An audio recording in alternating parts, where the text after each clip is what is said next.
Hello, എല്ലാവരും സുഖമായിട്ടിരിക്കുകയെന്ന് വിചാരിക്കുന്നു. ഇത് ഞാൻ ചാർമിനാർ പോയപ്പോൾ എടുത്തൊരു വ്ളോഗാണ് കേട്ടോ. ആക്ച്വലി ഈ വ്ളോഗിനൊരു പ്രത്യേകതയുണ്ട്. ഇതിന് പ്രോപ്പറായിട്ടൊരു സ്റ്റാർട്ടിങ്ങോ എൻഡിങ്ങോ ഇല്ല. ഞാൻ അവിടെ നിന്നൊക്കെ ആയിട്ട് കുറേ ക്ലിപ്സ് എടുത്തു. നല്ലൊരു വ്ളോഗ് ആക്കണമെന്നായിരുന്നു എൻ്റെ ആഗ്രഹം. പക്ഷേ ഇങ്ങനെയാണ് ഇത് വന്നത്. അങ്ങനെ വണ്ടി ഒരു സ്ഥലത്ത് പാർക്ക് ചെയ്ത് ഞങ്ങൾ നടക്കുകയാണ് ചെയ്തത്. അവിടേക്ക് അങ്ങനെ നമുക്കധികം വണ്ടികളൊന്നും കൊണ്ടുപോയി തന്നെ ഭയങ്കര ട്രാഫിക്കും കാര്യങ്ങളായിരിക്കും.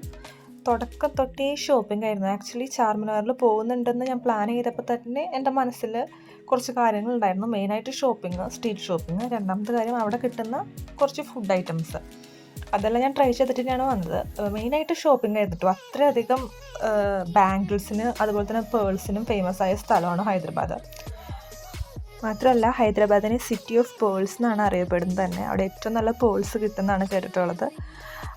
പോകുന്ന വഴിക്ക് കുറേ ഷോപ്പുകളായിരുന്നു കേട്ടോ, കുറേ സ്ട്രീറ്റ് ഷോപ്പുകൾ. അവിടെ അടുത്തെത്തുമ്പോഴായിരുന്നു. പിന്നെ ഞങ്ങൾ പോയ സമയം എന്ന് പറയുന്നത് ഒരു 4:30 കഴിഞ്ഞിട്ടായിരുന്നു. അതുകൊണ്ട് മുകളിലോട്ട്, ചാർമിനാറിൻ്റെ മുകളിലോട്ട് കയറാൻ പറ്റിയില്ല. ഇതാണ് മക്ക മസ്ജിദ്. ചാർമിനാറിൻ്റെ ലെഫ്റ്റ് സൈഡിലായിട്ടാണ് ഇത് വരുന്നത്. ഇവിടെ കയറാനൊക്കെ പ്ലാൻ ഉണ്ടായിരുന്നു. ഞാൻ അതുകൊണ്ട് തന്നെ ഒരു ഇന്ത്യൻ അറ്റയറിലായിട്ടൊക്കെയാണ് വന്നത്. പക്ഷേ അവിടേക്ക് കയറ്റിയില്ല.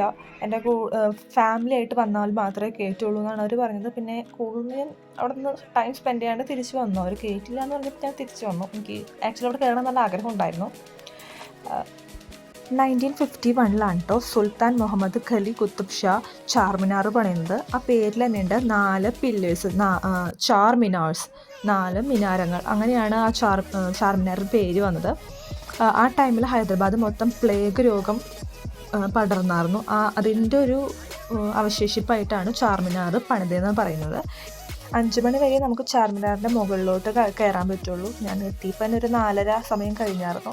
പിന്നെ ആ ടൈമിൽ നല്ല ക്യൂ ഉണ്ടായിരുന്നു. അതുകൊണ്ട് ഞങ്ങൾക്ക് മുകളിൽ കയറാൻ പറ്റിയില്ല. പക്ഷേ എനിക്കതിൽ വലിയ വിഷമമൊന്നും ഉണ്ടായിരുന്നില്ല. കാരണം എൻ്റെ മെയിൻ ലക്ഷ്യം ഷോപ്പിംഗ് തന്നെയായിരുന്നു.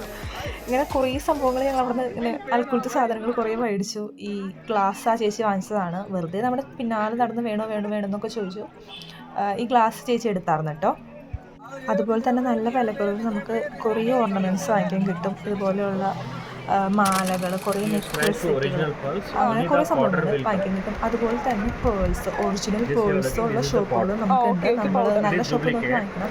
ഈ കണ്ട പുള്ളിക്കാരൻ ഒറിജിനൽ പേൾസും അതുപോലെ തന്നെ ഡ്യൂപ്ലിക്കേറ്റ് പേൾസും തമ്മിലുള്ള ഡിഫറൻസ് മനസ്സിലാക്കി തന്നതാണ് കേട്ടോ. ഞാൻ അവിടെ നിന്ന് കുറച്ച് പേൾസ് വാങ്ങിച്ചായിരുന്നു. ഒറിജിനൽ ഒരു 3000 സംതിങ് ആണ് ആയത്. അവിടെ ആദ്യം വീഡിയോ എല്ലാം ഇവിടെ അല്ലാതെ പറഞ്ഞു, പക്ഷേ എടുത്തു. ഈ കണ്ടൊക്കെ ഒറിജിനൽ പേൾസാണ് കേട്ടോ. ആ കണ്ട ഷെല്ലല്ല, അത് ഓയിസ്റ്ററിൻ്റെ ഷെല്ലാണ്. ഇതിനൊക്കെ ഒരു 3000 ആണ് നല്ല ഒറിജിനൽ പേഴ്സിൻ്റെ സ്റ്റാർട്ടിംഗ് റേറ്റ് വരുന്നത്. ആ കാണുന്ന ബീഡ്സാണ് ഞാൻ വാങ്ങിച്ചത്. മാലയല്ലാണ്ട് ബീഡ്സ് ആയിട്ടുള്ള ഒരു സെറ്റാണ് ഞാൻ വാങ്ങിച്ചത്. ഇതിനെല്ലാത്തിനും ഒരു 3000, 4000, 5000 അങ്ങനെ റേഞ്ചാണ്. ഇത് ഒറിജിനൽ ഓയിസ്റ്ററിൻ്റെ ഷെല്ലാണ് കേട്ടോ.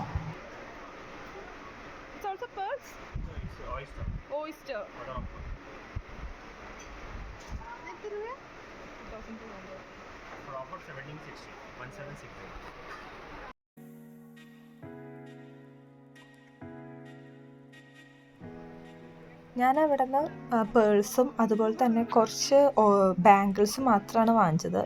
പക്ഷേ ഈ മാലയൊക്കെ കാണുമ്പോൾ എനിക്ക് വാങ്ങിക്കാമായിരുന്നു എന്നൊരു തോന്നൽ വരെയാണ്. ഇതുപോലെ നിറച്ചുണ്ട് കേട്ടോ. ഇത് മാത്രമാണ്, ഇത് ചാർമിനാറിൻ്റെ ഒരു സൈഡാണ്. ഞങ്ങൾ വന്ന വശം ഇതുപോലെ 4 സൈഡിലും ഫുൾ വഴിയിലും ഇതുപോലെ തന്നെ സാധനങ്ങൾ കൂട്ടിയിട്ട് വെക്കുകയാണ്. ഭയങ്കര ക്രൗഡഡാണ് കേട്ടോ, നല്ല ക്രൗഡഡാണ്. ബാംഗിൾസ് ഞാൻ കുറച്ചധികം വാങ്ങിച്ചായിരുന്നു. എനിക്കും ഫാമിലി ഫ്രണ്ട്സിനായിട്ട് ഞാൻ കുറച്ചധികം വാങ്ങിച്ചായിരുന്നു. പിന്നെ എല്ലാ ബാംഗിൾസിനും ഒരു 50, 100, 150 ആ റേഞ്ചിലൊക്കെയാണ് കേട്ടോ. ഒരു 90% ബാംഗിൾസ് ആ റേഞ്ചിലാണ്. അത് വിട്ടുള്ളത് വലിയ വലിയ ബ്രൈഡൽ സെറ്റുകളാണ്.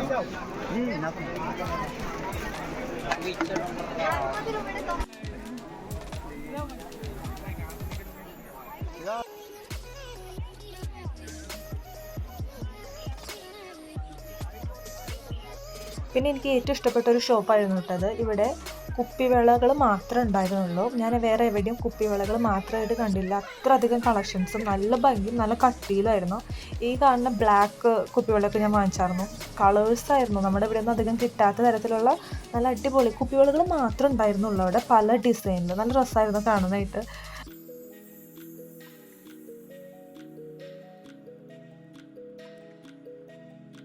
ഇതുപോലെ 4 വശത്തും, ഇത് വേറൊരു വശമാണ് ചാർമിനാറിൻ്റെ. ഇതുപോലെ 4 വശത്തും ഇതുപോലെ വലിയ റോഡുകളും ചുറ്റും നിറച്ചും ബാംഗിൾ ഷോപ്പ്സ് ആയിരുന്നു കേട്ടോ.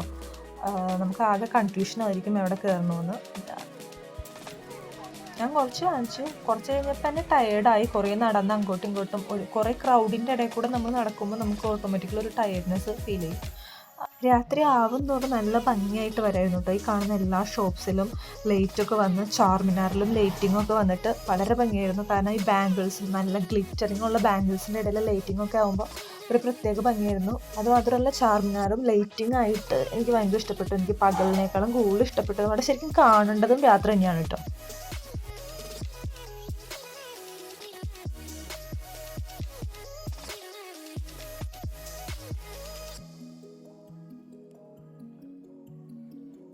ഇവിടെ നിന്ന് ഞാനൊരു മാല വാങ്ങിച്ചായിരുന്നു കേട്ടോ. എനിക്ക് കണ്ടപ്പോൾ തന്നെ ഇഷ്ടമായി. ഈ ഒരു മാല മാത്രമേ ഞാൻ വാങ്ങിച്ചുള്ളൂ. അത് അമ്മയ്ക്ക് വാങ്ങിച്ചതാണ്.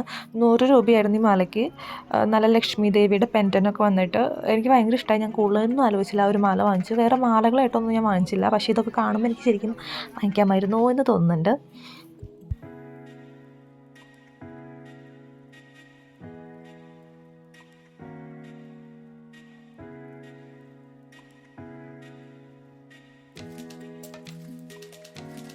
ഇതൊക്കെ ചാർമിനാറിൻ്റെ എൻട്രൻസ് ആണ് കേട്ടോ. ഇതാണ് ആക്ച്വലി എൻട്രൻസ്. ഞങ്ങൾ വന്നത് ബാക്ക് സൈഡിൽ കൂടി ആയിരുന്നു. ഇത് എൻട്രൻസ് ആണ്. ഇതാണ് ലൈറ്റിങ് വെച്ചിട്ട് ഈ വീഡിയോയിൽ കാണുന്നേക്കാളും നേരിട്ട് നല്ല ഭംഗിയുണ്ടായിരുന്നു കേട്ടോ ഈ ലൈറ്റിംഗ് ഒക്കെ വന്നപ്പോൾ കാണാനായിട്ട്. പിന്നെ അവിടെ പോകുമ്പോൾ എന്തായാലും ട്രൈ ചെയ്യണമെന്ന് ഞാൻ ഓർത്ത് വെച്ചൊരു സാധനമായിരുന്നു മൾബറി മലായ്. അവിടെ ഫേമസ് ആണ്. അപ്പോൾ ഈ മിലൻ ജ്യൂസ് സെൻറ്റർ, അത് അവിടെ തൊട്ടടുത്തുള്ളൊരു ഷോപ്പാണ്. അവിടെയാണ് ഏറ്റവും കൂടുതൽ ഫേമസ് ആയിരിക്കുന്നത് മൾബറി മലായിക്ക്. അപ്പോൾ അവിടെ തന്നെ കഴിക്കണമെന്നായിരുന്നു. ഇത്രയാണ് കേട്ടോ, 120 റുപ്പീസ് എത്രയാണ്ടായിരുന്നു. നല്ല ഫ്രഷ് മൾബറീസും ഫ്രഷ് ആണെന്ന് തോന്നുന്നു. കൊള്ളായിരുന്നു, എനിക്ക് ഇഷ്ടപ്പെട്ടു. നല്ല കുറേ ആൾക്കാർ, അതുപോലെ തന്നെ പല സംഭവങ്ങളും അവിടെ ഉണ്ട് കേട്ടോ. ഞാൻ മൾബറി മലയെ മാത്രം കഴിച്ചോളൂ, കുറേ ആൾക്കാർ ഇങ്ങനെ ട്രൈ ചെയ്യുന്നുണ്ടായിരുന്നു. തെലങ്കാന സെക്രട്ടേറിയറ്റ് ആണ് കേട്ടോ. അത് ശരിക്കും കണ്ടൊരു പാലസ് പോലെ തോന്നിയിരിക്കും. ശരിക്കും ഞാൻ ആദ്യം ഒരു പാലസാണെന്ന് വിചാരിച്ചത്. എൻ്റെ കൂടെയുള്ളവരാണ് പറയുന്നത് പാലസ് ഒന്നും അല്ലാതെ സെക്രട്ടേറിയറ്റ് ആണ്. അത്രയും ഭംഗിയായിരുന്നു. ഈ സെക്രട്ടേറിയറ്റിൻ്റെ ഓപ്പോസിറ്റ് തന്നെയാണ് കേട്ടോ ഹുസൈൻ സാഗർ ബോട്ടിംഗ് ഒക്കെ വരുന്നത്. അതിൻ്റെ അപ്പുറത്താണ് നെക്ലസ് റോഡ്, ആ ലൈറ്റിംഗ് ഒക്കെ കാണുന്നത്. പിന്നെ ഇതിൻ്റെ അടുത്ത് തന്നെ ഒരു എക്സിബിഷൻ ഉണ്ടായിരുന്നു, ലണ്ടൻ ബ്രിഡ്ജിൻ്റെ ഒക്കെ ഒരു തീമൊക്കെ ആയിട്ട്. പക്ഷേ അതിൻ്റെ ഉള്ളിലോട്ടൊന്നും കയറിയില്ല. പക്ഷെ അതിൻ്റെ അപ്പുറത്തായിട്ട് നല്ല അടിപൊളിയൊരു വാട്ടർ ഷോ നടക്കുന്നുണ്ടായിരുന്നു. അത് ഞങ്ങൾ കുറച്ച് നേരം കണ്ടു. നല്ല രസമുണ്ടായിട്ട്. ഞാൻ ആദ്യമായിട്ടാണ് ഇങ്ങനെ ഒരു വാട്ടർ ഷോയും കാര്യങ്ങളൊക്കെ കാണുന്നത്. കുറേ നേരം അവിടെ നിന്ന് അത് കണ്ട് നിന്ന്. അപ്പം അത്രയേ ഉള്ളൂ.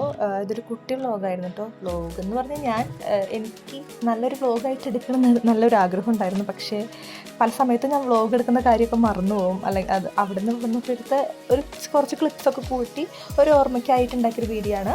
അപ്പോൾ അത്രയേ ഉള്ളൂ. Thank you.